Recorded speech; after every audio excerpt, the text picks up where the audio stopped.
welcome to the Human Echoes podcast. I'm Tony Southcott. And I'm Albert Berg, and we're coming to you today with our review of the 2014, I want to say, indie horror film, Honeymoon. Yes, I was right about the date. Shubam. Yep, 2014. Having IMDb open when you do the review for the win. It's like we've got some sort of professional standards or something. We don't. I don't want to give anybody that illusion. This is a movie about a young couple out on their honeymoon, as the title suggests, and some really, really strange stuff starts happening. You've got a pretty decent cast, although it is super small. The two main actors are Rose Leslie and Harry Treadaway. You'll know Rose Leslie if you watch Game of Thrones. She's also in Downton Abbey, or Downtown Abbey, depending on which version you're watching. Downtown Arby's. Get that perfect, that roast beef. They have the meats, Tony. And then Harry Treadway, who's been in quite a few things. He was in Lone Ranger, which nobody saw, City of Ember, which some people saw, and a bunch of other things. You think... Wait. You think that more people saw City of Ember than Lone Ranger? More people I know saw City of Ember than saw Lone Ranger. I mean, I know Lone Ranger bombed, but I don't think it bombed that hard. You know what? Let's just take a little detour here. Lone Ranger movie box office. They made $260 million on the Lone Ranger. You got that Army Hammer and Johnny Depp action. Yeah. The first trailer I saw, the 1 minute teaser trailer, made that look like something I could see, and then whenever the 2 minute trailer came out, I was like, no, that's not happening. City of Ember made $17 million. Ouch. So more people saw the Lone Ranger. I don't understand that it was a bomb, but way more people saw the Lone Ranger than saw City of Ember. I have been proven wrong. I thought the trailers made it look like this really interesting, weird West kind of thing where they were going to sort of do a Jonah Hex style story. I have no idea if they went there or not. But it seemed like it could, or maybe an Old West version of Ghost Rider. You know, like the old guy in Ghost Rider that has the flaming horse? Yeah. This has nothing to do with Honeymoon. I know we said we were going to review Honeymoon, but I'm just telling you what I thought could have been cool in the Lone Ranger movie. If they had that kind of thing where it's sort of Pirates of the Caribbean, but in the desert with trains and stuff. They probably went a little too Wild West with this. Well, it doesn't need to be that slapstick, right? You need to have that grounding aspect of it, but still have it be kind of just out there and crazy. Shout out to Gore Verbinski for being an amazing director. It probably was a little bit closer to Pirates if it had Gore Verbinski. I don't know who directed Lone Ranger. It's a good question, actually. It was directed by Gore Verbinski. Okay. Well, now I kind of want to see it, Tony. I just watched Mouse Hunt this weekend. And I tweeted out to everybody on Twitter, Mouse Hunt doesn't get enough credit for being a perfect movie. And then after that, I was like, I wonder how many people agree with me. And I went on Rotten Tomatoes, and they think that's 40%. And I thought, that's pretty much your stick. This is a great movie. It's not. But the thing, Mouse Hunt is maybe ahead of its time or out of its time or something. But you're talking about the Nathan Lane one, right? In the old house. It's the one where they buy the old house and it's like a cartoony sort of, they're chasing this mouse, but it's really beautiful cinematography, and the mouse is sort of this supernatural force of nature that's been alive for 100 years or more, and they never explain that, but it's still freaking awesome. And then they have, what's his face? The weird guy, Christopher Walken, he comes in and he's the mouse detector dude, and he has the roach thing, and it's all just beautifully shot and in this crazy, wacky, out of time setting where it's sort of like the 1950s, but they have things they didn't have in the 1950s. And I don't know. I just love that movie, Tony. It works on every single level. Mouse traps going off at the same time. I remember watching a special effects show on how they did that, where they had all of them rigged up on fishing wire, and they had a guy under the floor, and basically he was pulled on a sled while he held a utility knife, slicing all the string, and it caused all of them to just start flipping. Also, the special effects in that are beautiful. The part, I mean, with the moment in the story when the mouse is in his little mouse bed, and then the dude starts nailing nails through the wall, and they're coming through, and he's running. Mouse Hunt's a great movie. There's nothing I to can't do with remember Honeymoon. enough. I remember I liked it whenever I think that movie came out when I was 10. It was 97. And I remember liking it back then, but I never had the urge to go see it again. So I don't know if that one faded or not. It's on Netflix, and let me tell, it's one of those movies that you're right, you forget what it was. It's enjoyable when you watch it, but it doesn't really stick with you. But watching it again, man, I found it funny. My kid found it hilarious. I mean, the mouse does anything, and he's like, ha! And then the mouse stops doing something. He's like, "Where's the mouse? Where's the mouse, Daddy? Where's the mouse?" Mouse's age in The Green Mile. Is that a tie-in movie with mouse hunts? I mean, it would make more sense. Or are you saying that he knew the black dude who was on death row and he healed him and that's why he's still alive and super smart? Mm-hmm. I like that. I like that tie-in. I want to believe now that Mouse Hunt is actually in the Stephen King universe, you know? Anyway, man, Honeymoon was a movie also that we watched. I remember when Joseph back in the day would be like, in today's review of blah, blah, blah, we talk about this. And it's just completely other movies. That was the first time in a while that we've completely segued that far off topic. We're talking about Honeymoon.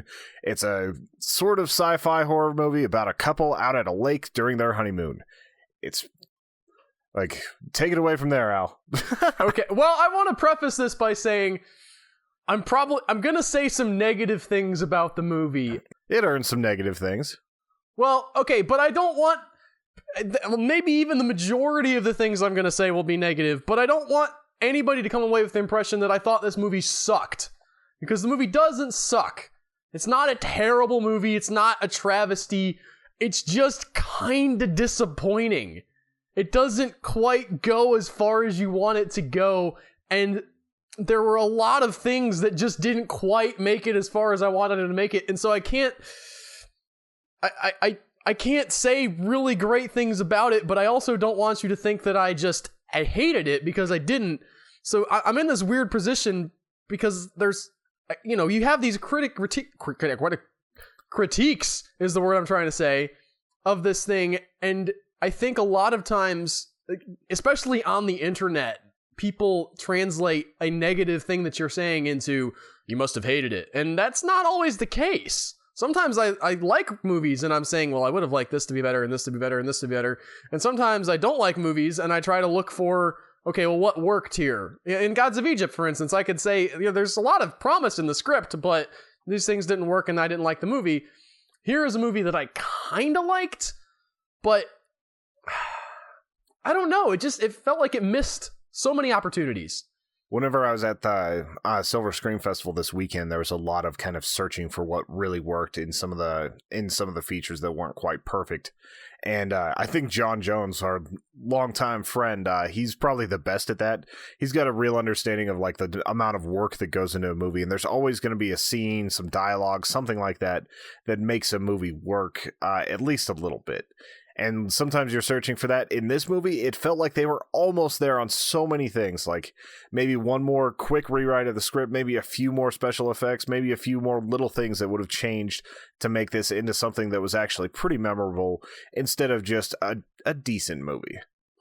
I guess my problems kind of start with, I don't want to blame it too much on the actors, but there was a sense that I had just going into this movie where I was already a little bit creeped out by Rose Leslie and what's the guy's name? Harry Treadaway. I just started the movie out thinking, there's something wrong with these people. They're messed up or they're serial killers, and that was not the case at all. They were supposed to be lovey-dovey and intimate and just actually in love, but my brain... Some of the intimacy was there for me. I didn't think that they did that poorly. But it was a little bit odd. Plus, you're looking at a Scottish person and English person do American accents. That always makes kind of an overstated American accent. So maybe it just felt a little bit off to you, starting with how they were talking to each other. That, I think, had something to do with it. I noticed that Rose Leslie did that vocal fry thing as part of her American accent. And there's a lot of talk about vocal fry and whether you should criticize it or not, and I'm not criticizing the custom, but again, that the way she delivered some of her lines made me wonder, if she was, again, from the beginning, if she was okay to start with. And then you see the change happening and you're like, oh, okay. So now I'm supposed to be for real creeped out. Okay. No, like it just, the shift didn't quite work for me. And I didn't, I don't know. I just didn't 100% buy them as a couple that was, had been together for a long time and was in love and had just gotten married. And the other thing, there's something interesting and freaky about the concept of the honeymoon for me, because it's happening right after you've gotten married, but they make it very clear that these two people are people who have been living together for many years, spent many nights together. So there's not like some giant change in their life, except for the fact that they're at a cabin now and they have a piece of paper that says they're married. When I got married, I hadn't had sex with my wife before. So there's some genuine terror going into that of who is this person? Who am I? I have to be naked with them now. Like, okay, what's gonna, woo. And I couldn't help but think that there might have been something a little bit more interesting to be mined. If I know nobody does that anymore. Okay, you can't sell that in a horror movie that two people haven't had sex because they're a guy and a girl and they got married. But yeah, you'd have to do a lot of back work, like establishing them as like straight up fundamentalist Catholic or Mormon or something like that. Yeah, I don't even know that it necessarily had to be that, but just the movie wanted to be about what, the idea that maybe somebody changes after you marry them. I think that there was, I read some interviews with the director, and she talked about, I think it's a she, from like all the cues that I picked up, I'm 80% sure it's a woman. That the angle that they were going for was the fear that the person you end up committed to and sort of linked to legally now changes into somebody else, and set in a horror setting where that person literally changes into somebody else, sort of, but that person that is still in there, which I thought that one of the things that worked really well was how Rose Leslie, the character B, after she has the weird invasion of the body snatchers thing happen to her, whatever that is, you see her changing and being off, but you also see that there's still some of that fundamental person in there who still cares about Paul, who still, wants to make him happy, but has the monster inside. And so the idea of finding out that the person you married is someone else is theoretically really, really interesting, but I didn't quite buy it from how they sold everything in this movie. And I could definitely see that. I thought that it was almost too dramatic of a change. Like it was all like it wasn't anything that was subtle at first. It was all of a sudden she's like sleepwalking out in the woods and everything just like turns off about her, except for like he can occasionally awaken who she is. Like it's almost like she has this like quiet disdain for him right after everything was perfect before.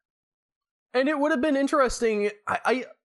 It's tough to walk that line because you don't want to end up with a really long movie. But you're right. There is that change that's instantaneous, and there's something off about her. There's no question of, is he just being paranoid? Is he just kind of odd and having these fantasies that there's something odd with her? Maybe they never really plant the seed that maybe there's something else going on. Even before he jumps to it must be something supernatural, the audience is already there. And I think that's a little bit of a problem because he's working through these, what if she's hooking up with this other dude that she knew who's one of the other, like there's 4 characters in this movie and 2 of them have about 3 minutes of screen time. But, they meet this other guy who she used to be friends with from the area. And it's clear that they had some kind of a connection, whether it was 100% romantic or sexual or not. He certainly I don't think it was sexual back in the day. They were like 12 and 13 from what she was saying. But there was definitely like maybe like a first love type connection, like just a summer thing between kids. But also like there was actually a little bit more to this cast, and I think you might have to watch closer to see it because there's 4 people cast as shadowy figures. I'm wondering how often they were actually on screen. Well, I mean, I know how often they were on screen. I saw the movie, but I'm pretty sure those... I think my attention span was just shot after this weekend because I only noticed like a shadowy figure once or twice. Well, there's the very end when some things happen and there's just some guys in the woods as shadows, and the ending didn't. Another problem I had with this movie was the ending didn't stick. It didn't gel. They just sort of ended. I mean, yeah, so like places. The effects look kind of cool, but it wasn't fully cohesive. It's like most of my writing in the arena where I'm just like, all right, I'm kind of at the end. I'm just going to slap something on here and go. Yes, and to be fair, again, in that interview with the director, she said there was a certain point where they had worked on the script and they had their ideas, but at some point you do have to make the movie.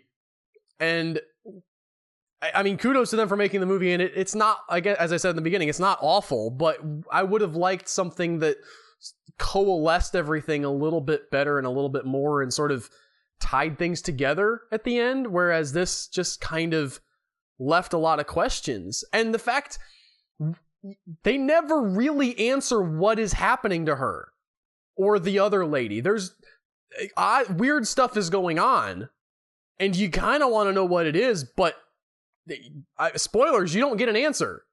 They don't come out and say it was aliens or it was demons, or they just sort of, there's something going on. There's weird things happening with her body, and then she does stuff.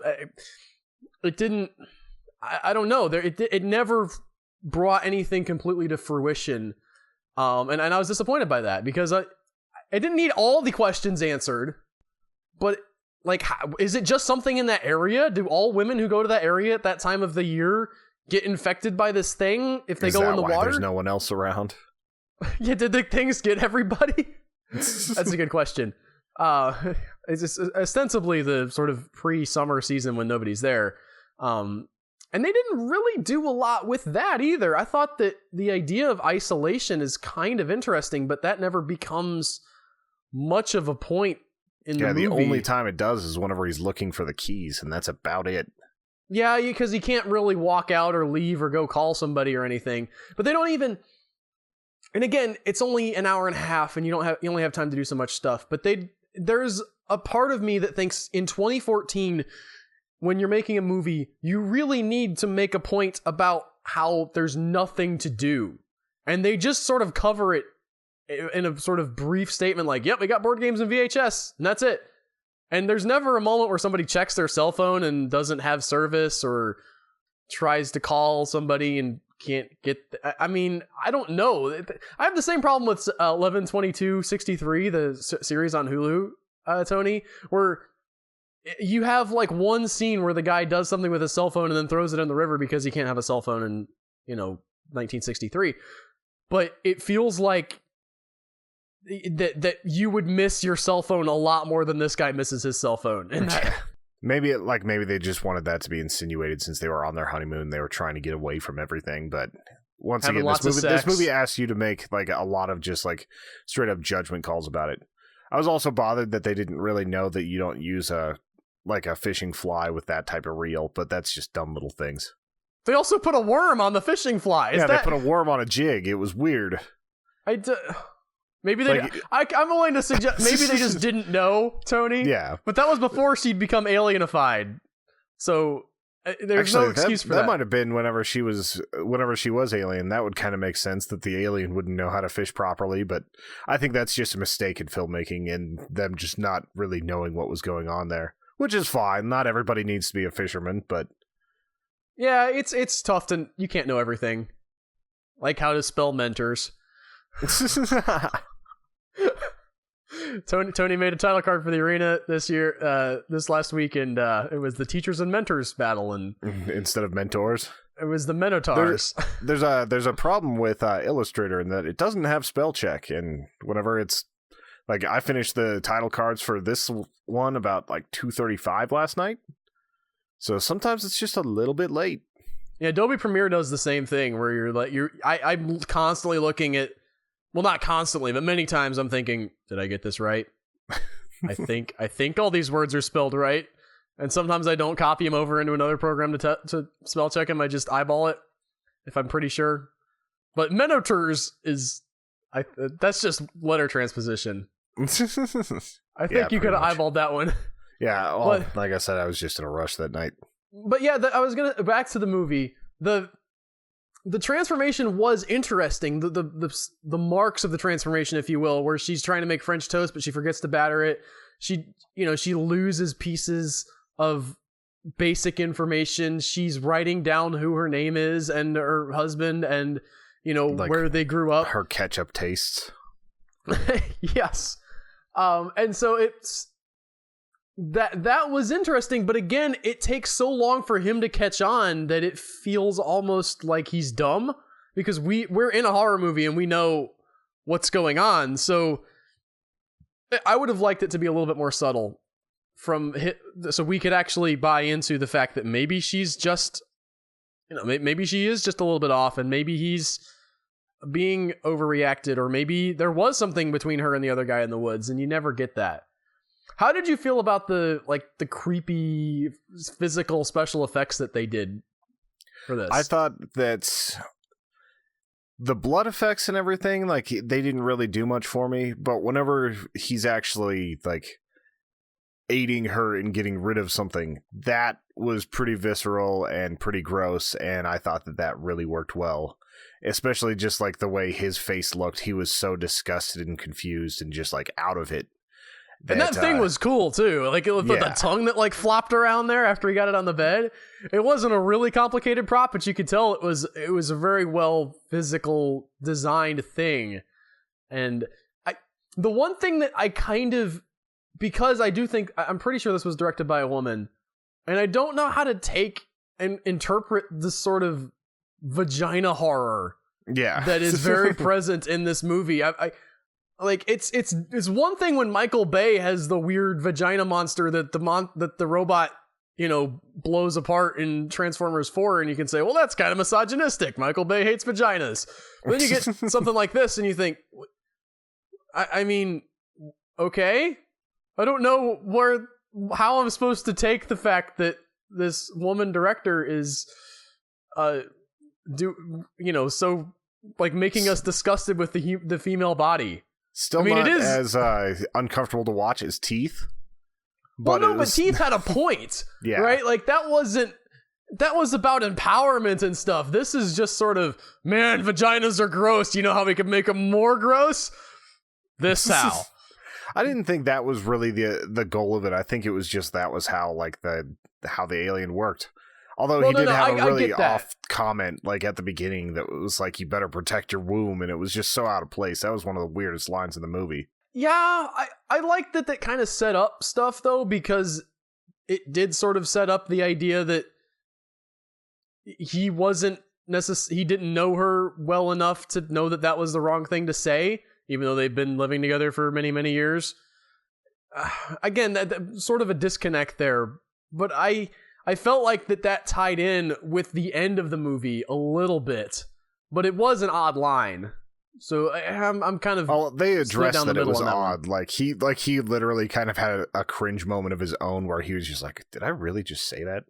Also, sometimes you just say stuff that's stupid, and it doesn't always mean something in real life. In a movie, it always means something. In real life, you're like, "I'm just dumb. I'm sorry. I'm gonna go now."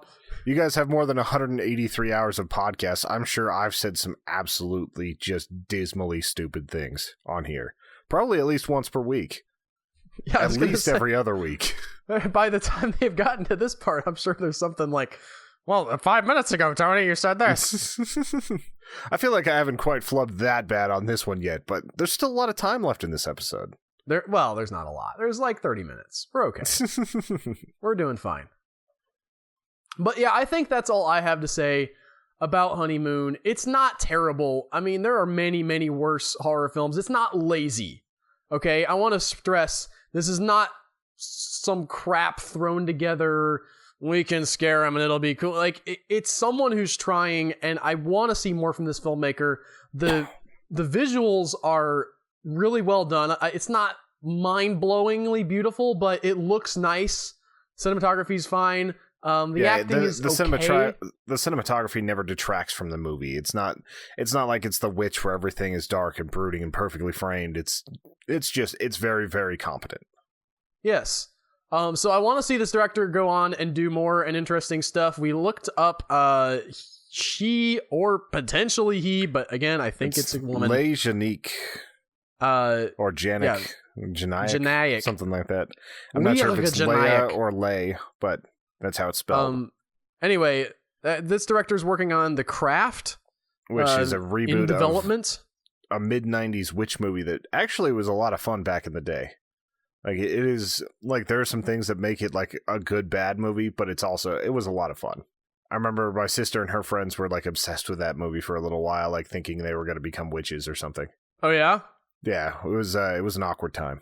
This is her first feature film.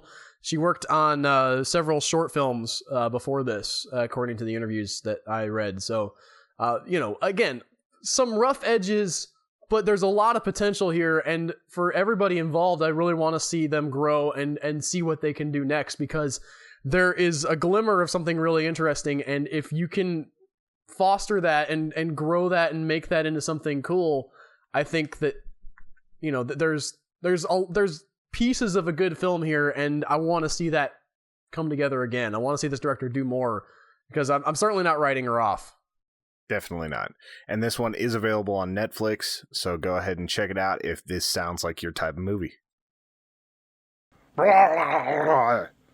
People of Earth, go to humanechoes.com and become a premium member for awesome bonus podcasts. Be sure to also hit like, subscribe, and share this with your friends. It helps us all. Moving on from that, Tony, you have just flown in. Your arms sure are tired, I bet. It was more like a catapult. I didn't have to flap much. That was mostly just guiding my way back. But you just got back from the Silver Screen Fest in beautiful California somewhere. Santa Rosa. Our wonderful, amazing fan and friend John Jones, who made our t-shirt commercial that I need to put on the podcast again, because that's amazing. And tell us how that went. He's made a lot of awesome stuff. Like, John Jones is an amazing, awesome, fun person to be around. Like, I got to meet his family, his daughter, like, who plays on our Minecraft server, got to meet his wife. They're just very, very gracious hosts, and I really have to say thanks to the Jones family for hosting me. It was kind of funny. They were like, "Oh yeah, you'll be set up in the guest room," not knowing that the guest room was actually his daughter's room. So I'm like the horror guy sitting in a teenage girl's bedroom for like most of the weekend. So thankfully she's into like anime and stuff. It wasn't like just a pink vomit everywhere. So I was I slept really well, way better than I would at a hotel. It was awesome. I got to see John's strange food habits, which is mostly just going through 12 bottles of hot sauce a month. So that was good to get confirmation on. So he's like one of those bald people from what's that show? The Dagnabbit, The Watchers. I know what I'm thinking of. Fringe. You ever watch that show, Tony? No, you've told me that it's very good, but I've never checked it out. I've never told you it was very good.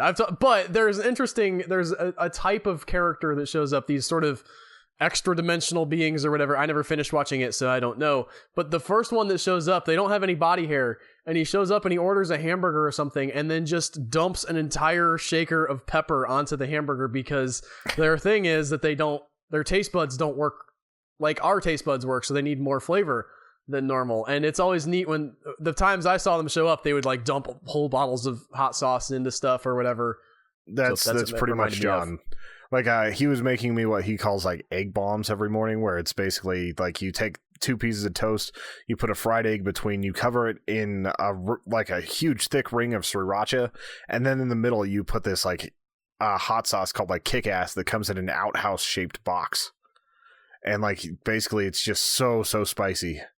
And I thought it was awesome. His family thought it was crazy that I liked it, but I like hot stuff, and like it's eggs and toast. It's good stuff.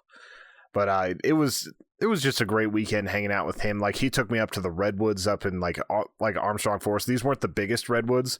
They were only like 309 feet tall. So like still staggering, like still feet. Amazing. But like you're talking about like the bigger ones, the giant ones that are like 5 times thicker across, where you can put a tunnel through them. We didn't get to see those because that's like a 5-hour drive, but I did get to see some incredible stuff during like a rainy day in the forest. And he was saying that he hadn't got out there much during the rain, so it was a different experience for him too. I thought it was awesome walking through the fog and everything. Just going down to the wharf, seeing like a World War II submarine chilling on the docks, like seeing Alcatraz, all that stuff. It was a great time down in San Francisco and in Santa Rosa. The Silver Scream Fest was a lot of fun too. Like it was, you could tell it was definitely their first time putting on a festival. Just in some of the things that lacked a little bit of polish, like their moderators didn't have a ton of experience running a panel. So Robert Englund and Heather Langenkamp, who plays Nancy in the first Nightmare on Elm Street, they ended up running a panel. Robert Englund plays Freddy, by the way. Yeah, just in case you didn't know. That's just Heather Langenkamp that plays Nancy. And like the moderator of that panel, he kind of got run over because Robert Englund definitely has a very, very strong stage presence and a lot of stories. This was a Wes Craven tribute panel, and it was awesome hearing them talk about various things that had happened there.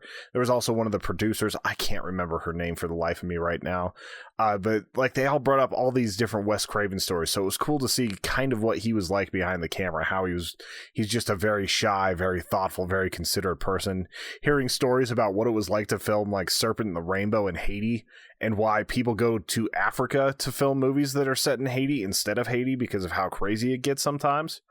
Like where they were basically locked into a building by over 1,000 extras demanding to be paid more. Oh, wow. Yeah, like so at first they were like, okay, we'll double the pay, and they paid everybody. And then a few more instigators were like, no, you should double what you just doubled. And basically the only way they were getting out of there was to have the cops come and have the cops hand out money to these people, because they had over 1,000 people there just like surrounding them in this church building. And it just got absolutely insane. Like people were getting malaria, people were just sick all the time. Like it sounded like one of the worst filming sessions you could have. And they just like they were talking about how the one of the writers went full on Apocalypse Now at the beginning, where Martin Sheen is like in his room going completely insane because they were changing the script, and he only had like 3 days to change almost the entire script. So whenever they found him, he literally had a mental breakdown and was naked in the middle of the room, just typing, surrounded by like old cigarette butts and just like jabbering to himself. Like it did not sound like a fun time, but it was a really cool story, and it was really fun to hear them talking about that. I have to see this movie now. Yeah, I really want to see Serpent and the Rainbow now. It's one of those where I've heard the title a bunch of times, but I never really checked it out. I guess if they had a behind the scenes, I would really love to see that. Or like a making of movie, where they sort of recreate. Just, if they've got one with like director commentary or something, that would be awesome too. Wes Craven's kind of a quiet guy, so I'm not sure how great the commentary would be. I'm sure it'd be very, very insightful, though. He's a very intelligent guy. You could see how much Wes Craven meant to them, and it wasn't just because of the Freddy movies. It was all the other times that they had hung out, and like Robert Englund had become pretty good friends with him. Heather Langenkamp didn't have quite the same relationship, but like she did admire him and was happy to be brought back for Nightmare 7, which a lot of people, if you haven't seen it, that's where she actually plays herself as the actress from those movies, and Freddy's basically infesting the real world. It's a different take on the series, but that was a lot of fun. We actually ended up staying to watch that movie after the panel because we went to see a movie called Moscoon that frankly, we had to walk out of. That was terrifyingly bad. And we were trying for at least 30 minutes to find the good in this.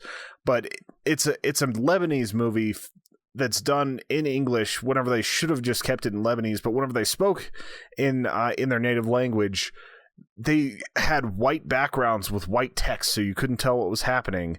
The effects were terrible, and you kept seeing these same lines used over and over again, and they were delivered worse than Tommy Wiseau in The Room. They were like, okay, friends, let us toast to the good times.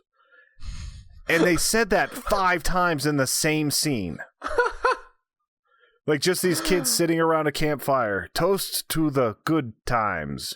We need to get you a girl. Is this a movie that I would enjoy? Is this like on Snow Shark Ancient Snow Beast levels? You might enjoy it. It won Best Picture at this festival, which was staggering to us, especially after seeing Control-Alt-Delete, which we'll talk about that in a second. How do you spell Moscoon? I just want to look this up. I think it's MouskuN. But like part of the shtick was they used real news anchors from Lebanon, so like it kind of made it look like it was more realistic. They were saying that they used actual footage of the paranormal events. And whenever the movie opened, I thought it had some real potential because it's got some exorcism stuff going on, and like there's this one person that's just rocking back and forth, and every time she claws the wood, like it's kind of making the air in the room shift, where it's like opening the door and closing it just a little bit. And like there's some really cool cinematography there. And then whenever the main story starts, it's like, here's our director, and she's like, I get total creative control, right? You promised me total creative control, and we never stop filming. Make sure you never stop filming. And it was so bizarre. So it's a found footage kind of thing? Yeah, it's a mockumentary style. It looks like it's spelled Maskoun. Yes. Sorry for my poor memory on how it was spelled. And Mr. Jones felt a little bit bad about that because I don't think he's ever walked out of a movie before, but that was I couldn't handle anymore. Well, that was the bad. Do you want to talk about the good? Because you did mention Control-Alt-Delete, which sounded awesome. Yeah, Control-Alt-Delete's a ton of fun. It's like this full-on cyberpunk movie where you've got a few IT guys working for a company called Thule, which is basically a Google analog. It's not quite Google, but they have a lot of stuff going on. These hackers try to break in because they're against the selling of anonymous information, but they have this new AI security system that they accidentally give admin rights to.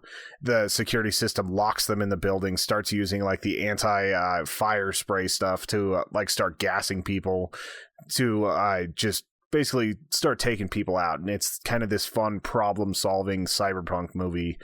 You've got some really great acting. The cinematography was perfect. I had the opportunity to talk to the director, and that video will be going up before this podcast comes out. So if you haven't seen that, go check it out. James Cox is a really nice guy. Really enjoyed what he had to say about it, and like the effort he was able to put into this, because he had only done short films before this, and it was the most solidly made movie of the new features. Silver Scream Fest was a little bit different because Famous Monsters is a lot about the nostalgia, about the old movies and everything. So we got to check out like a 1931 White Zombie, which there wasn't anything else playing at the time. It was the first showing of the day, so we thought we might as well pop in there. It's only an hour long. We checked out some shorts and saw some really, really promising stuff, some of which are actually getting turned into a movie, like this one called Spark, which is about witches. It was interesting because it was kind of a silent film. Like they didn't have any dialogue through the whole thing, but it was all the effects were done really well. It was all new. Like it was just a very emotionally effective story, and it was very light. And then there's awesome like this pulp thing called The Last Junkie about a junkie in the zombie apocalypse. It might be predictable where it ends, but that was a lot of fun. Like there's so many good shorts coming out. We came into a short that was really jarring because we had no idea what was going on. It was the middle of the short block, but we thought we'd go check a few out. And it's just these dudes making out, and then like all of a sudden the pants are off, and then the guy doesn't have a dick, and it was just weird. So that happened. I don't know what that one was called, but it was very just odd to catch that last 45 seconds without any sort of context. That sounds... Are you sure you were in the same film festival for that, Tony?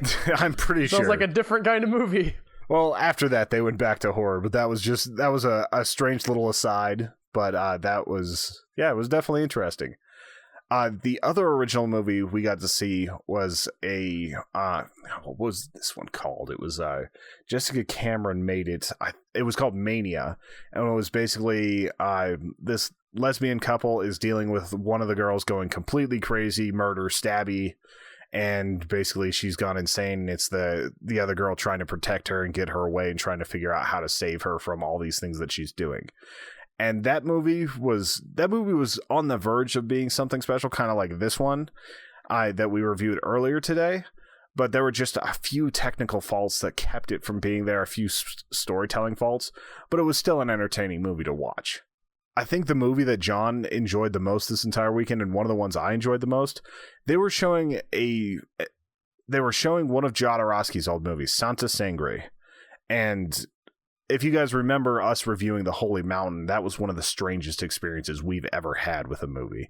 Like, a lot of the symbolism went over our head. A lot of what was being said about the movie went over our head. But Mr. John Jones is absolutely into symbolism. He's able to pick up 10 times more than I am.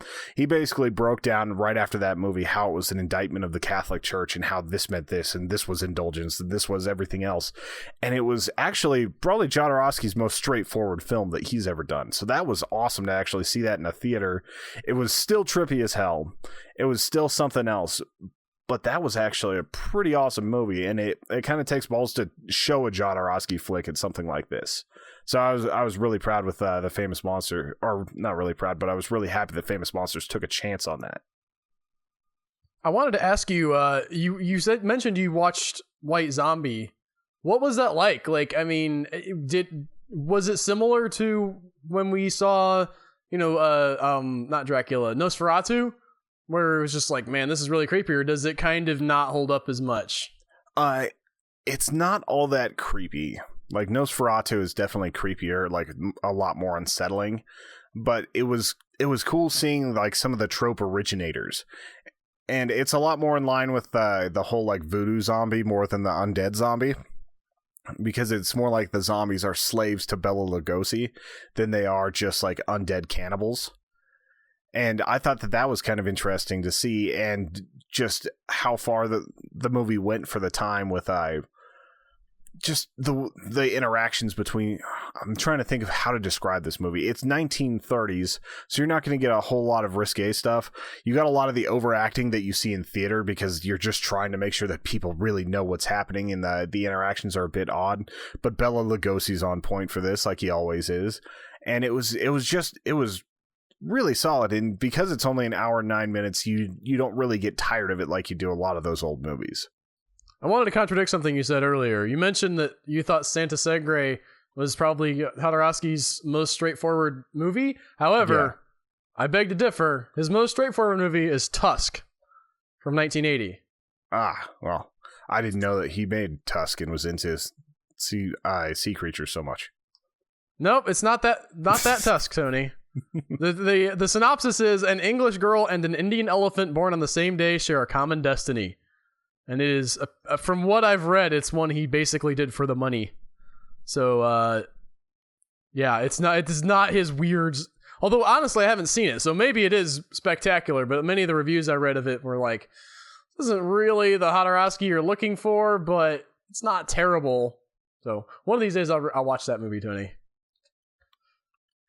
I really want to see El Topo from him as well, so someday I've seen the opening 5 minutes of that movie, but I've never ever managed to like. I don't know. He is so.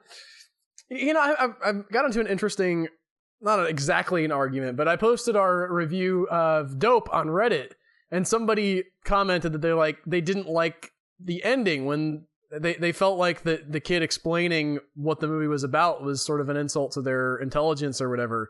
They said, I don't want, it's like going to a museum and having a plaque there explaining everything that you need to think about the art that you're looking at. And I don't know that there are filmmakers that do like Jodorowsky where there's this massive, deep, rich symbolism that's just all over the place and crazy. But not every movie needs to be like that. Some movies just want to say what they're going to say, and that's fine too. If you're stuck interpreting something, not everything needs to be all deep and mystical, and you can still have your own thoughts about Dope. So I had disagreements with that guy, but Jodorowsky's definitely one of those guys that is not giving you any kind of hand holding. So if that's the kind of movie you like, you should definitely check out his stuff because he's weird. Yeah, and if you really just want to feel like you're on drugs, that's he's the guy to check out.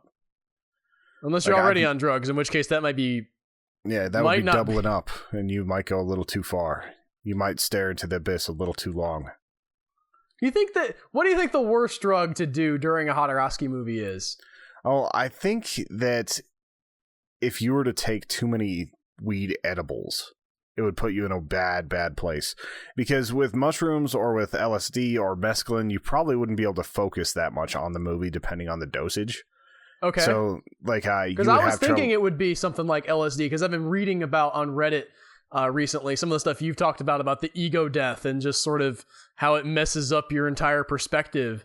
And I was thinking like, man, if you were watching a Jodorowsky movie on something like that where your personality is in the process of being changed and you're watching whatever Jodorowsky's doing.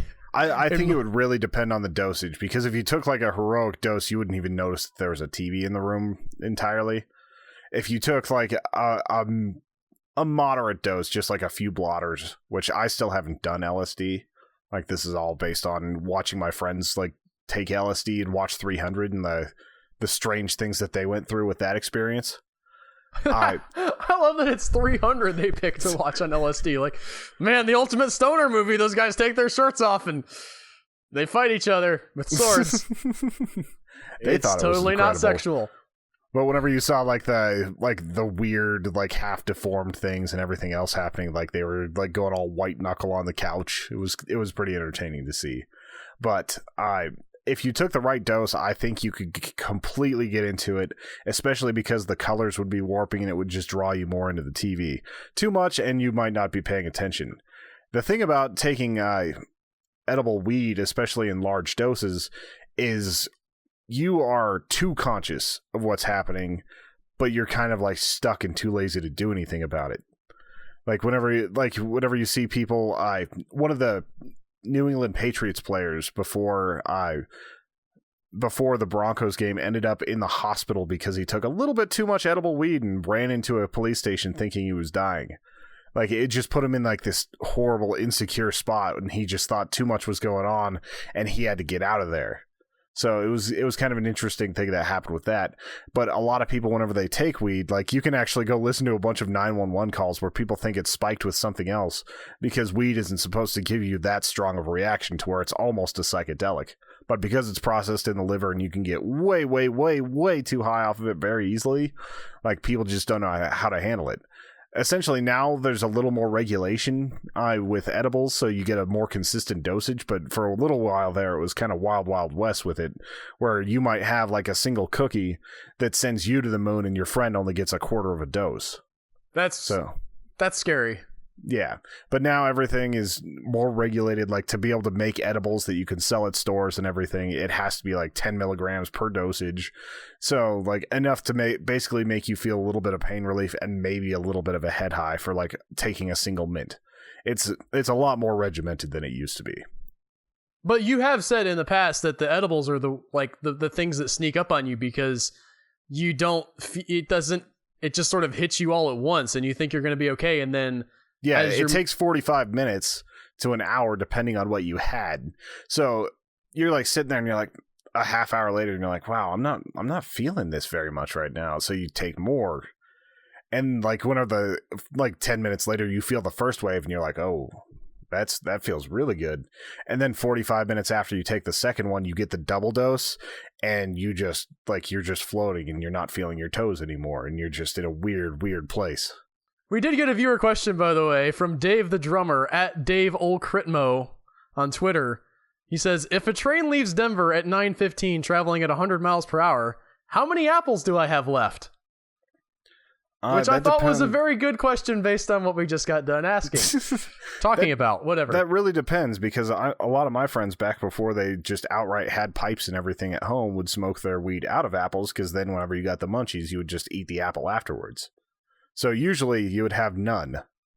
I know I've talked about this in the past, but there was, for a long time, like we found out that at my work, because I didn't know that you could make an apple bong, but we saw something about it. I think it was a Jimmy Kimmel segment where they were interviewing people about, do you know how to make an apple out of a bong? And then also asking them political questions, and all the people at South by Southwest knew the apple and the bong thing, but not the political questions. But there was a running joke at my work that I'm a stoner. I'm not, but I'll roll with whatever, because if you buck up against the joke, then they're just gonna like really hit you hard with it, and you might as well have fun. That's something I've learned, by the way, just life pro tip in general. If people make fun of you and they're laughing at you, you know how hard we work to make people laugh? Just be happy that they're laughing and act like that's something you meant to do. That's just, anyway, so I took apples to work all the time, and I was like, oh man, I'm gonna go out to my car and eat my apple now. Yeah, boy. And I mean, I wasn't doing anything, and then like it would transform into other fruits. Like, oh, are you gonna go out to work and eat your apple? He's like, no, man, I got pears today, and act like I knew like that meant something different. I don't think. I'm sure you could try with an orange, but I think apples and pears and things of that consistency would probably work better. Also, chocolate glazed donuts. That was a joke that any of the 8 people who were there know that joke, and nobody else. And that's good, Joey's mom. Speaking of apple glazed donut, or apple glazed donuts. Are you sure you weren't smoking before this? Woo! I think this is why would be one of the oddest things. I think if you took a little bit, you would just be like, why is this illegal? I'm just really sleepy. And that's really funny. And just like you would be a little bit more of your enhanced self. And if you took too much, I think that you would be the guy that just like, that gets the fear, that gets the hardcore paranoia. Like just things start going a little bit bad, and like you start needing to just be in like a dark room by yourself and rock back and forth for 3 or 4 hours. You know, I just thought of that. I haven't gotten the giggles in a long time. Just like the uncontrollable. There's nothing like there's no good reason to laugh, but I'm just laughing for no reason. I haven't done that in a while. I think you've had that happen a few times in The Sims. Yeah, but it's when it's. Maybe it's not. Maybe it's when you're around other people that it happens more. I remember it used to happen a lot at work, where I would just get silly about the stupidest things. And The Sims are actually silly, so it's not really. I'm talking about the giggles where you're just laughing at nothing. Like that guy has a hat. Yeah, no, The Sims are hilarious. I was trying to get around to telling the story of. Something that happened the other night though, because so me and my wife are having grown-up adult time in our bedroom, and for the first time ever my son like interrupted us. Like it was at night, he was already put to bed, and we're like, all right, we're home free, let's get naked and do this thing. But we're in the middle, like really in the middle of stuff, and he just like walks in the room and he's looking at us like, "What's going on?" And I gotta ask you, Tony, how do you play off that situation? You're in the middle of sex, and the fruit of your loins walks into the room. What do you say to him? I would tell him to go play hide and seek, and that we'll be with him in a moment. I told him. Well, first of all, I told him to go back to bed. But I was also like, I just blurted out. I was like, go back to bed. I'm having sex. Well, thankfully, he's too young to probably remember that scarring. I don't know if it would be... Okay, so it was a little bit of just off the cuff, but it was also... Here's my rationale. I don't want my kid to think that sex is a weird thing. I don't want him to grow up not feeling like sex is okay, because... It is, and his mom and dad have sex, and he should know that that's okay. I want to get to like puberty or whatever, where he gets the talk, you know, and it's some big giant moment, and I'm like, okay, son, now here's what sex is. I'd rather him be, I mean, I'm not going to orchestrate having sex in front of him. That's not, like, clearly that was not cool. Yeah. But I don't want him to think like, this is something so weird. I'd rather he kind of have some idea of it before puberty hits, and it's like all of the emotions in the world connected with it. Because I didn't get that. Like the suppression and everything else that can come with that sometimes. Yeah. So I've talked about this on the podcast a little bit before, but I really want to be more open with my kid about this is what sex is, and it's okay. And then once he gets to, you know, be puberty, it's like, then he'll understand. And I can say to him, okay, son, your body's about to change and want to make babies, but that's not okay yet because your brain's still dumb. So wait until you're 18 or older. Yeah. Try more for like 22 so you can be done with school. Yes. I'm just picking an age out of a hat, but 13 is when it's weird. Your body gets ready, but your brain's not ready. Your brain is really not okay at that point. Your brain can hardly handle school, much less that. Speaking of school, I'm reading this this is a whole bunch of things going on in my brain about this book, but I just downloaded the Audible book because it was on sale. Really Professional Internet Person, which is written by, I don't remember the lady's name, so I'm going to pull it up here. Jen McAllister, and also narrated by her. And she's apparently some big YouTube personality. There's a lot of YouTube personality. I hadn't heard of her before. But the scary thing to me was she's had a YouTube account for 7 years. She's been making videos. And at the time of the writing of the book, she's 19. So she started whenever she was 12. Yes, and that's not altogether unusual though, because like think about the video that we had made of our Minecraft room the other day by a 10-year-old. No, I'm not knocking 12-year. It just makes, like, first of all, as a 30-year-old trying to get started in the YouTube world and trying to get traction, you're like, this person has like a 5-year head start on me, and they're only 19. I have kids now. I'm a grown man on the internet trying to get somewhere, and this person has already gotten there and is famous to a ton of people. I don't know how to process that. Has, and then, a major published book at 19. Well, that's not.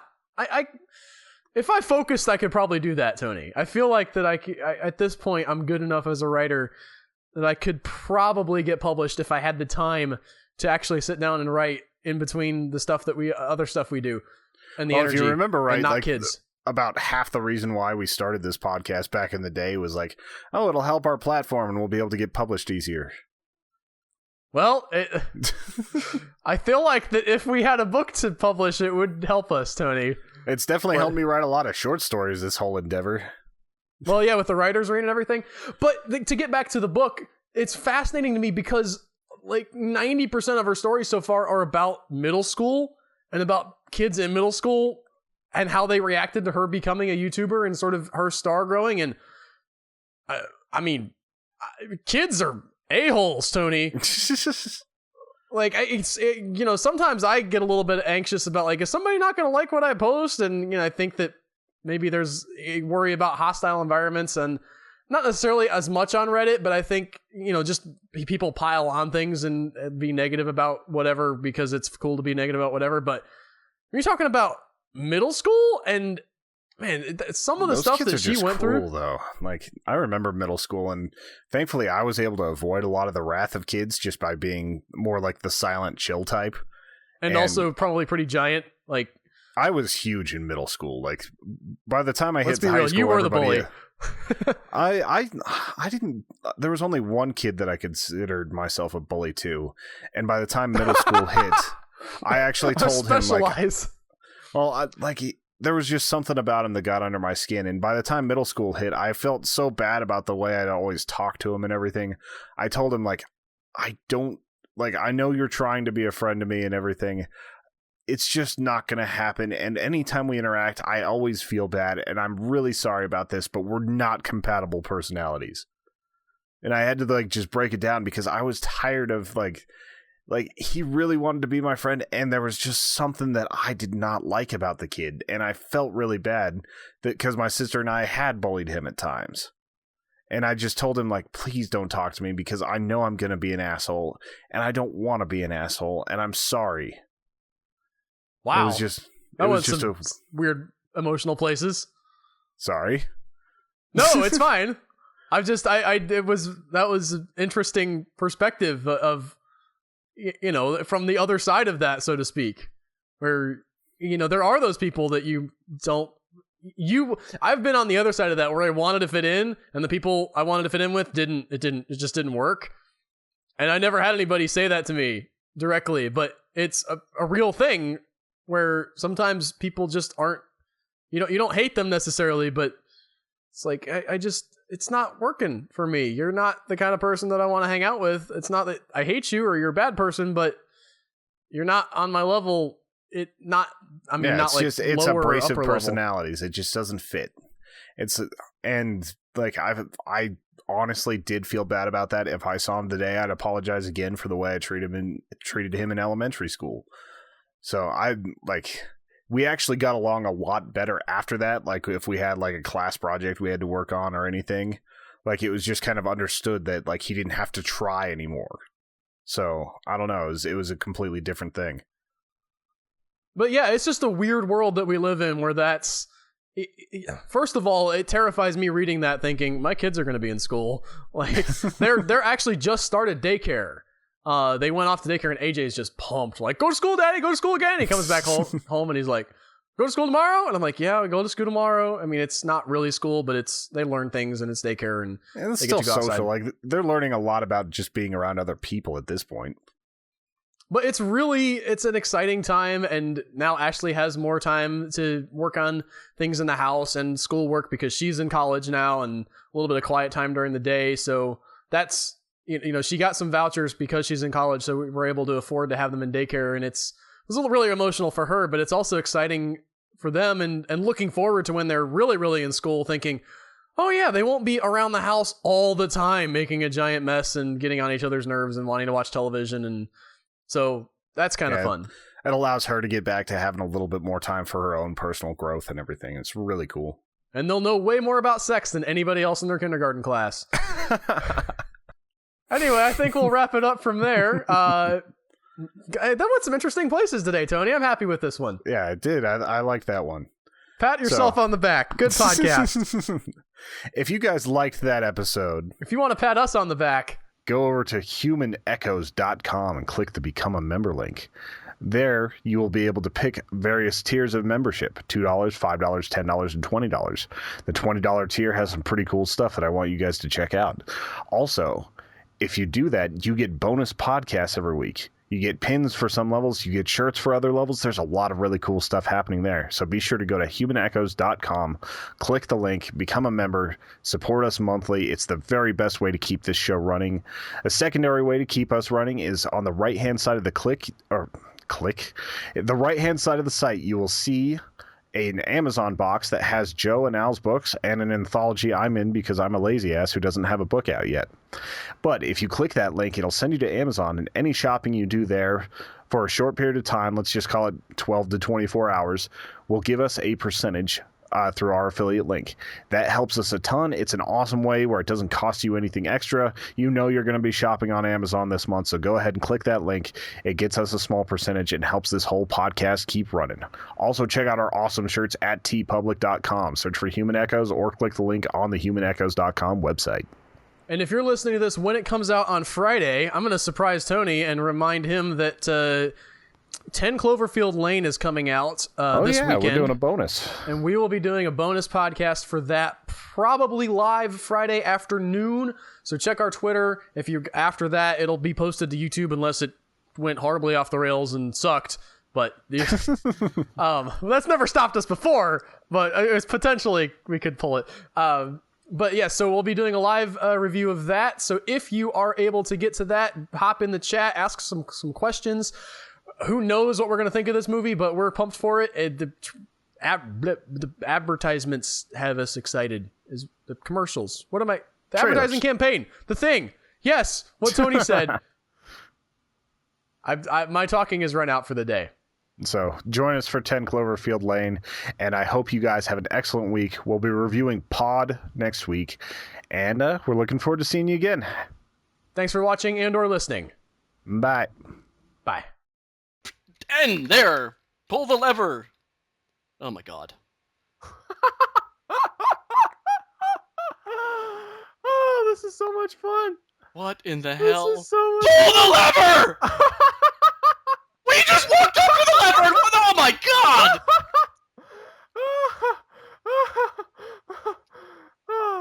You kind of fluttered your fart there, Joe. What's going on?